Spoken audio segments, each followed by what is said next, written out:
Hey everyone, it's me. Time for just a really quick update. So, yes, I'm in the process of getting all my ducks in a row for the check ride. My instructor hasn't heard back from the examiner yet, but we're getting there. In the meantime, we got everything paperwork-wise ready. I printed off from the online version of the ACS book, the checklist, so I didn't have to rip out the page out of the book or photocopy it. But yeah, I have my IACRA form all done, filled out, signed. I got all the paperwork from my school. I got the corrected flight hours from the chief instructor. Be sure to go over all of your information, make sure it's correct, and then so you don't have to be in a rush to get everything done. What I fully recommend is you need page tabs, post-it tabs. I got mine from Walmart. That's all I could find. I went to everywhere, Office Depot, and I couldn't find any. So I found these, and they work. You're gonna need them to help study, and you're gonna need them to organize your logbook, because if your logbook's nice and organized, it makes it a lot easier for the examiner just to go through and see all the requirements, see your solos and your night requirements and stuff like that, and one for the endorsements, like where all the endorsements are that you're gonna need. The one thing that I would say that I would recommend anyone to do is give your logbook physically over to your instructor, and ask them to go over your hours and double check, because that's the one thing that I personally learned. I went to do my IACRA, I filled out the hours from my logbook, and apparently I made mistakes, and like, how can that be? I was sure I was perfect, I was very careful, but somehow, somewhere along the line, I made a mistake, and I would jump from like 50 day hours up to 150 hours or something like that. So I ended up with like 163 teached hours compared to, I had more teached hours than I did flying hours, which is not possible. So yeah, I mean, there's going to be lots of lines crossed out, and you sign the mistakes and or initial the mistakes. But yeah, it is important. The way I was thinking about it is just like when you do any kind of written essay, you always have someone going over it, read it, and point things out, because you're so focused on it, you're not gonna notice anything. And like, I'm wondering, like, right after, I'm like wondering, how the heck did I miss that? Why did I not see that? Why could I not see this? But it is it's a human flaw, but that's why we need other people to just go over our work, go over everything, and check it and edit it. So we got the IACRA printed out. It will be, if they can, they're going to do it online, but if for whatever reason the internet doesn't work, we can still submit it.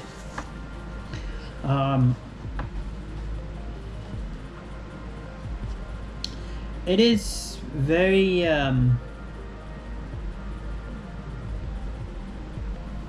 it is interesting, because I'm one landing away from my 200th landing, apparently. Day landing.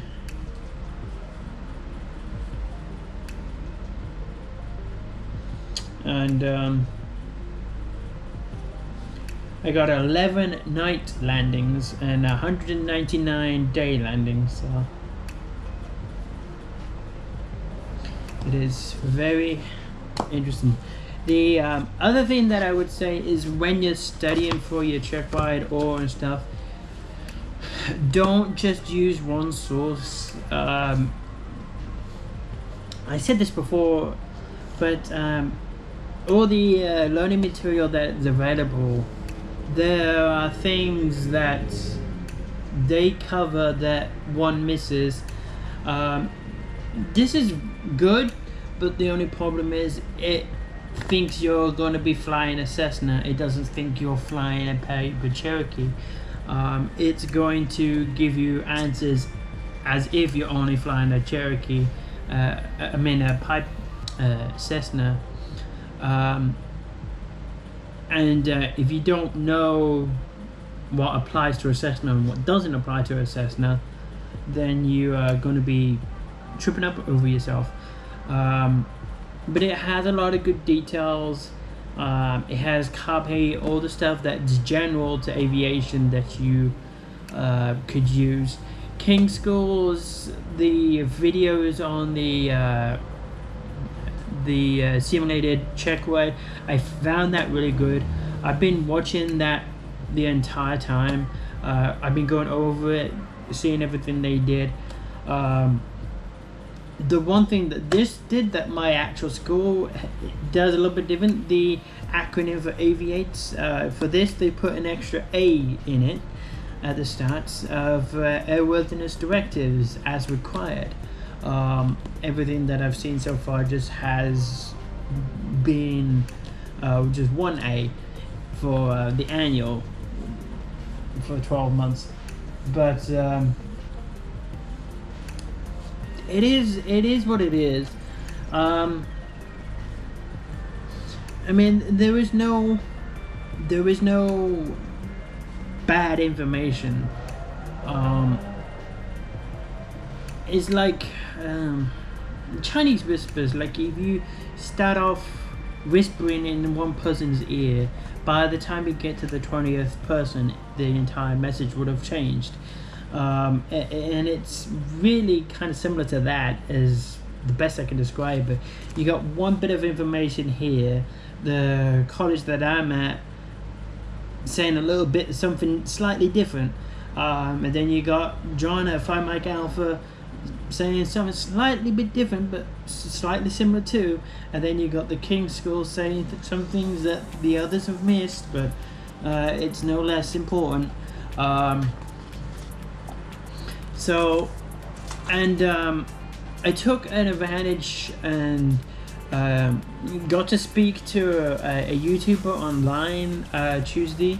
That's where I was able to back up the information. I asked him any kind of question that I could think of on top of my mind, and then just to give myself some peace of mind, I asked him about the glasses, because it's on the medical. If you take those glasses off during your check ride, you're not within the limitations of your medical, so you're not considered safe. Whether any examiner would dock you or mark you unsafe for that, I don't know. It would be harsh, but it's technically you're not within limits, so why put it to risk? I took one suggestion of theirs is to show how I mitigate the risk of passengers. I prepared a form that I would give to any potential passengers, someone that wants to fly with me, and I would get them to circle yes or no on the questions that I ask,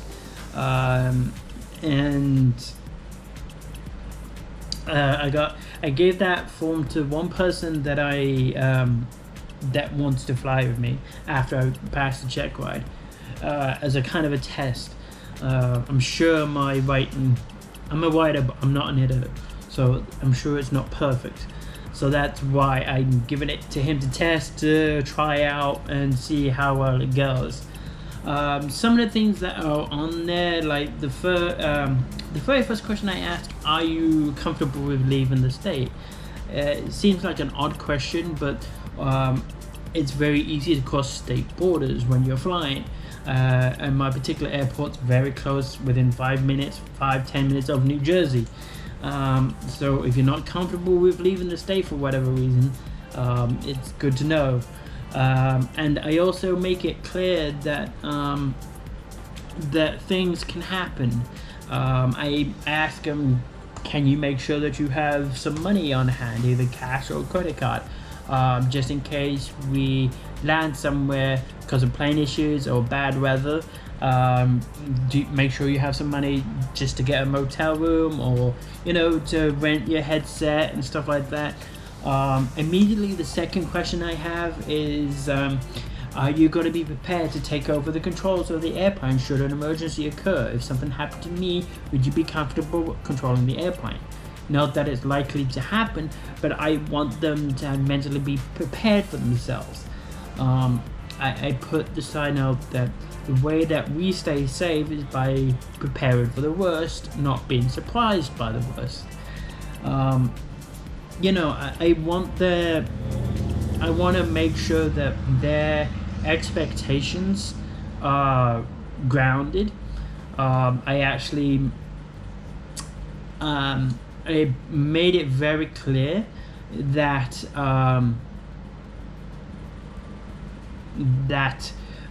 smoking and any kind of medications and stuff is like that. I made it clear that I'm not the police, but this could be painful if you go on with head colds, congestions and stuff like that. And I adapted my one of my own personal minimums into the questionnaire. It shows the difference between being current, legal, and being proficient. The requirement for drinking is 8 hours from bottle to throttle, but I've made it on there that my personal minimum is 12 hours from bottle to throttle, because you're not going to be back to normal until 5 days after, and you need 0.4 alcohol in your bloodstream or less.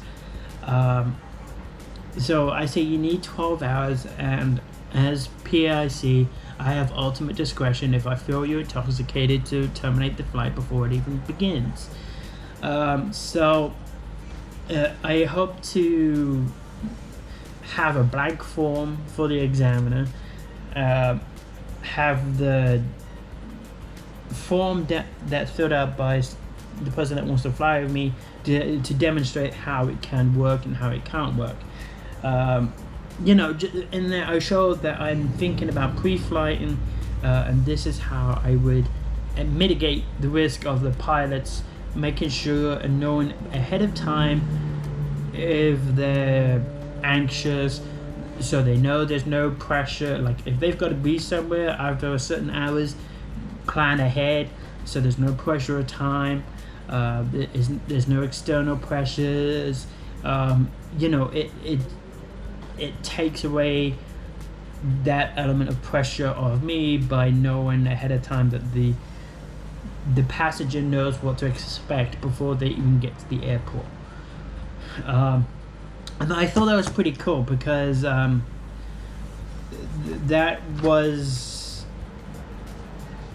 nothing that I saw in any of these books, but it was something unique to that individual. One of the topics I saw on the Finer Points channel, Jason Miller's Finer Points, is that the ACS points out that you, as an applicant, has to choose where to divert to. The examiner may or isn't expected to say, I want to go to another airport. You have to pick where to divert to. So I took that bit of information to my current instructor, and I was asking him, like, does that mean when I'm doing my planning, I can plan where I want to divert to, because I know ahead of time that we're only going to go to the first couple of waypoints in my cross country, and then we're going to divert. So can I choose where and plan where to divert to ahead of time? And it was pointed out, no, that's not possible, because he could have us go multiple waypoints, not just the first point, halfway across the journey. And if it's a real long trip, that's really not possible. There's so many airports along the way. How would you not know? So I mean, the whole point of it is to show that you can do the flight planning while in flight. So it's not about, it's really not about trying to prove information wrong or right. It's about reinforcing it with what you know. Similar with dead reckoning and pilotage. Bracketing yourself, like backing up where you are on the map with what you know. Like you got to prove to the examiner that you know where you are, and this is how I know. So like I'm using that same principle to back up the information that I've been reading, that I've been studying, that I've been learning. Okay, so that's like 16 minutes. Ooh. Alright, so that's gonna do it for now. Like, share, and subscribe. When I do get a date for the check ride, I will announce it. But I will see you guys later.